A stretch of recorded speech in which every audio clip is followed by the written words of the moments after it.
Hai, Assalamualaikum warahmatullahi wabarakatuh. Di video kali ini saya akan membahas tentang menganalisis perbandingan sistem pendidikan sekolah dasar di negara Indonesia dengan negara Jepang, negara Mesir, dan juga negara Finlandia. Dosen pengampu Bapak Karya Harjana SPD dan disusun oleh saya sendiri, Rahmiana Denisa A4122 dari kelas B Program Studi Pendidikan Menuju Sekolah Dasar. Pertama-tama puji dan syukur kehadirat Tuhan Yang Maha Esa atas segala rahmat yang diberikannya sehingga tugas ini dapat terselesaikan dengan baik dan juga terlaksana. Video ini dibuat sebagai kewajiban untuk memenuhi tugas ulangan tengah semester pada mata kuliah Telaah Kurikulum. Pada tahun 1997, Dewantara pernah mengungkapkan hal yang harus digunakan dalam pendidikan, yakni ngerti, ngerosok, ngelakoni, yang artinya menyadari, menginsyafi, dan melakukan. Oke baik, di video ini terdapat dua pembahasan. Yang pertama, tinjauan literatur dan analisis perbandingan. Yang pertama, tinjauan literatur yang terdiri dari tujuan pendidikan nasional di Indonesia. Tujuan pendidikan nasional di Indonesia sesuai Undang-Undang Nomor 20 Tahun 2003, yaitu pendidikan diupayakan dengan berawal dari manusia yang apa adanya, dengan mempertimbangkan berbagai kemungkinan yang apa adanya. Tujuan pendidikan itu tiada lain adalah manusia yang beriman dan bertakwa kepada Tuhan Yang Maha Esa, akhlak mulia, sehat, cerdas, berperasaan, dan mampu berkarya. Dengan kata lain, pendidikan berfungsi untuk memanusiakan manusia. Bagian B, landasan filosofis Indonesia. Bangsa Indonesia memiliki filsafat umum atau filsafat negara ialah Pancasila. Sebagai falsafah negara, Pancasila patut menjadi jiwa bangsa Indonesia, menjadi semangat dalam bekerja pada segala bidang. Pasal 2 UU RI Nomor 2 Tahun 1989 menetapkan bahwa pendidikan nasional berdasarkan Pancasila dan Undang-Undang Dasar 1945. C. Psikologi. Psikologi pendidikan adalah suatu studi yang sistematis dari proses-proses dan faktor-faktor yang terlibat dalam pelajaran atau yang berkenaan dengan kegiatan belajar seseorang. Salah satu prinsip psikologi menggambarkan bahwa guru tidak hanya sekedar menyampaikan pengetahuan kepada siswa, bagaimanapun juga sebagai guru yang baik untuk pengembangan ragam potensi peserta didik. Faktor kepribadian guru menjadi hal terpenting, termasuk kehangatan, rasa humor, kepedulian, sosial budaya pendidikan. Pendidikan dikatakan ilmu pendidikan atau pedagogi merupakan disiplin ilmu yang terkait dengan proses pemeradaban, pembudayaan, dan pendewasaan manusia. Budaya adalah bentuk jamak dari kata budi dan daya yang berarti cinta, karsa, dan rasa. Kata budaya sebenarnya berasal dari bahasa Sanskerta yaitu budaya, bentuk jamak dari kata budi yang berarti budi atau akal. Budaya adalah suatu cara hidup yang berkembang dan dimiliki bersama oleh sebuah kelompok orang yang diwariskan dari generasi ke generasi. Dalam proses pendidikan inilah manusia memperoleh ilmu pengetahuan yang sebelumnya tidak diketahui menjadi tahu. Dengan pendidikan, manusia dapat menentukan hidup yang harus ditempuh. Pendidikan dapat menjadi kunci kehidupan bagi manusia. Lalu ada IPTEK dalam pendidikan. IPTEK adalah singkatan dari ilmu pengetahuan dan teknologi. Menurut Horton B. dan Kessler LH, ilmu pengetahuan merupakan satu usaha untuk mencari pengetahuan yang masuk akal dan diandalkan serta bisa diuji secara sistematis menurut tahap-tahap yang teratur dan berdasarkan prinsip-prinsip serta prosedur tertentu. Semenjak berkembangnya IPTEK di dalam dunia pendidikan, proses pendidikan menjadi lebih mahir.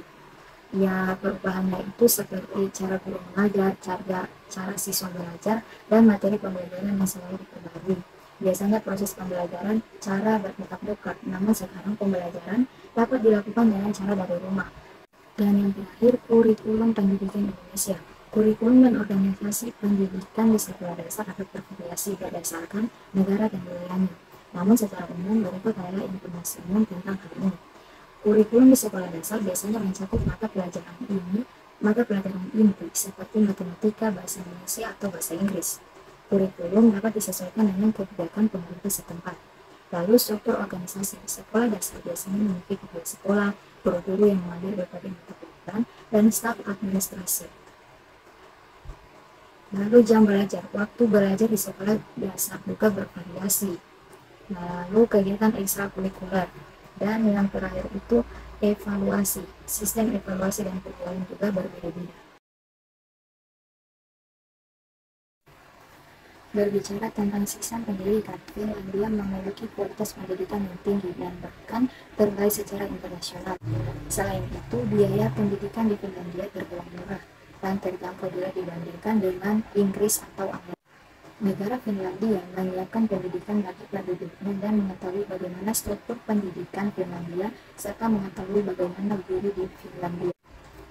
1. Tujuan pendidikan Finlandia. Tujuan utama sistem pendidikan Finlandia adalah mewujudkan high level education for all. Tujuan tersebut mengupayakan agar seluruh rakyat Finlandia dapat mengenyam pendidikan hingga tingkatan tertinggi serta merata dengan kemampuan, keahlian, dan kompetensi yang terbaik.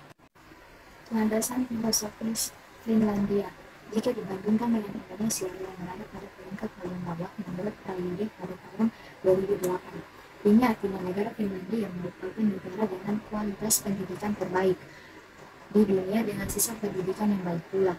Sistem pendidikan di Finlandia adalah sebuah sistem egalitarian lebih, dengan tidak ada uang untuk waktu penuh siswa. Secara hukum, semua siswa wajib belajar 9 tahun dimulai pada usia 7 tahun dan mereka mendapatkan makan secara gratis. Peraturan tersebut diberlakukan pada tingkat dasar dan menengah di bidang pendidikan.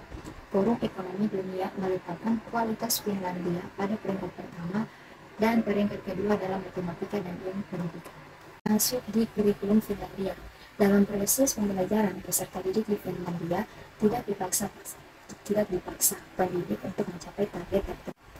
Target pembelajaran dibuat sendiri oleh peserta didik dengan bantuan orang tua peserta didik. Sistem pendidikan Finlandia memahami belajar sebagai proses bertahap yang tidak bisa dipaksakan apalagi diberi target waktu pencapaian. Dan beban belajar peserta didik di Finlandia hanya 190 hari belajar per tahun. Sebagaimana prinsip pendidikan humanis, kurikulum Finlandia mengedepankan integrasi antara teori dan praktik, terutama dalam pembelajaran sains, sehingga peserta didik dapat belajar banyak mengenai problem solving. Landasan filosofis di negara Mesir. Pendidikan yang baik akan menghasilkan generasi yang baik, sehingga diperlukan landasan dan asas-asas tertentu dalam menentukan arah dan tujuan pendidikan. Landasan pendidikan yang sangat memegang peranan penting dalam membentuk tujuan pendidikan adalah landasan filosofis. Filsafat pendidikan Mesir menunjukkan bahwa pendidikan bertujuan mendidik akal dan jiwa serta mengembangkannya hingga batas-batas yang memungkinkan peserta didik mencapai kebahagiaan hidup di dunia dan akhirat.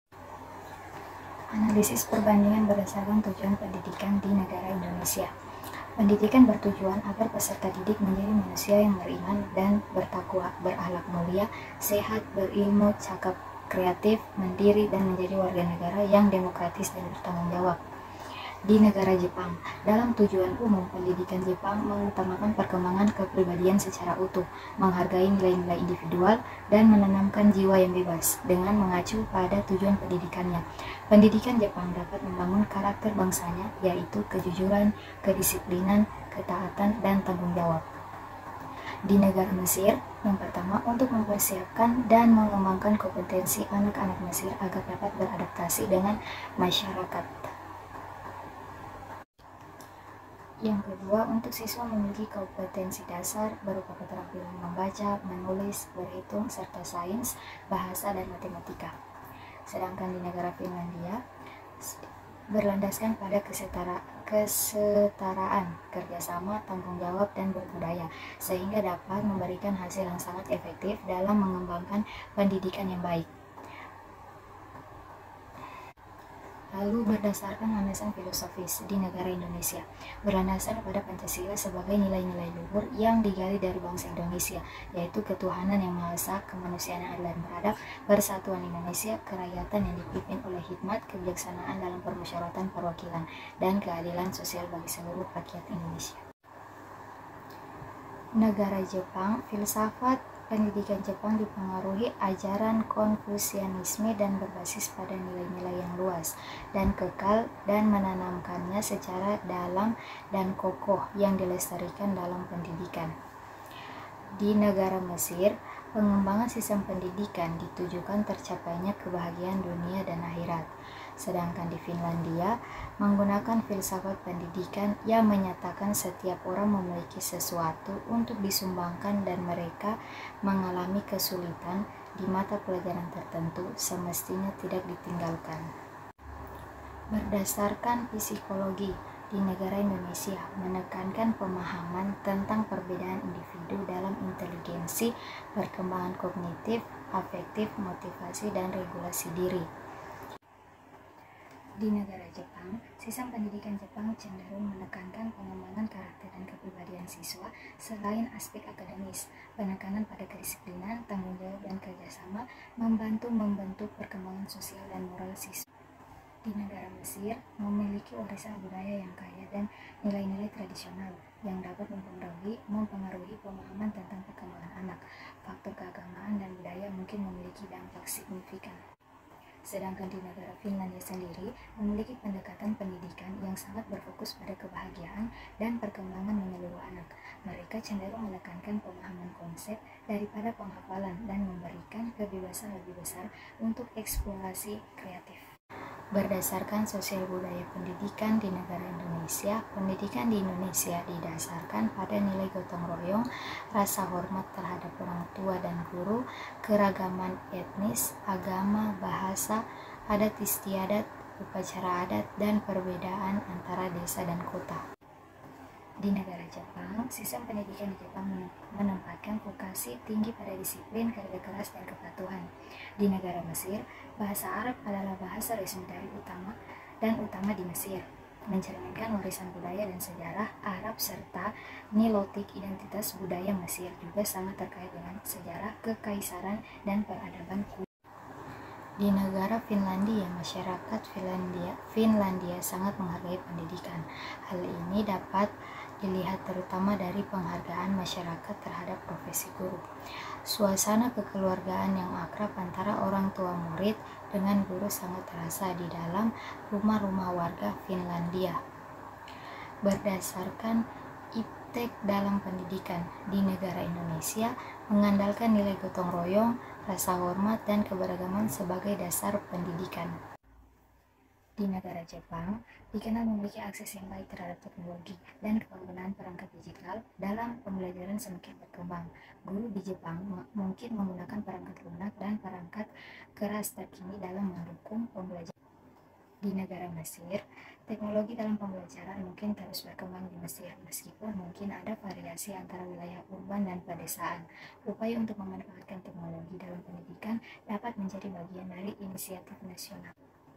Dan di negara Finlandia menggunakan teknologi dengan bijak dalam pendidikan, meskipun teknologi tersedia. Pendekatan Finlandia lebih fokus pada interaksi manusiawi dan pengembangan keterampilan sosial. Berdasarkan kurikulum pendidikan di negeri Indonesia, yang pertama, penyusunan kurikulum dilakukan dengan mempertimbangkan tingkat perkembangan siswa dan berkesesuaian dengan program pembangunan nasional, lingkungan, perkembangan iptek, serta seni. Yang kedua, setiap jenjang, jalur, dan jenis pendidikan, konten kurikulum yang diajarkan wajib memuat pendidikan agama, Pancasila, dan pendidikan kewarganegaraan. Yang ketiga, dalam penyusunan kurikulum, pentanggung jawab kurikulum bernama Tim Kurikulum BNSP menerima saran dari guru, akademis kampus, masyarakat, dan dewan pendidikan. Dan yang keempat, kurikulum 2013 atau tematik untuk pendidikan dasar, kurikulum mata pelajaran untuk pendidikan menengah. Emalia dan Farida pada tahun 2019. Berikutnya di negara Jepang. Kurikulum di Jepang sendiri mengedepankan aspek Shitokutai yang sejalan dengan konsep 3 domain yang dikemukakan oleh Bloom. Dari kurikulum Jepang ini dapat diperoleh rekomendasi bagi kurikulum di negara lain untuk dapat mengintegrasikan pembelajaran dalam suatu topik atau tematik, membuat kolaborasi antara sekolah, orang tua, dan masyarakat. Lalu ada pula di negara Mesir. Yang pertama, penyusunan kurikulum dilakukan dengan adanya kerjasama tim yang terdiri dari para ahli, profesor, konsultan, dan supervisor pendidikan, serta guru-guru yang telah berpengalaman. Yang kedua, tanggung jawab Pusat Pengembangan Pendidikan Nasional adalah mengumpulkan informasi terkait kebutuhan materi pembelajaran. Yang ketiga, untuk tingkat pendidikan perguruan tinggi, diberikan banyak kebebasan untuk merancang kurikulum serta pemakaian buku teks. Yang keempat, bahasa asing seperti bahasa Inggris, bahasa Prancis, serta bahasa Jerman juga dijadikan pelajaran di sekolah menengah. Dan yang terakhir di negara Finlandia, yang dimana pertama mengedepankan prinsip kesetaraan, tidak ada sistem tinggal kelas dan perankingan. Yang kedua, jam pelajaran hanya 30 jam per minggunya. Dan yang terakhir, mengedepankan metode problem.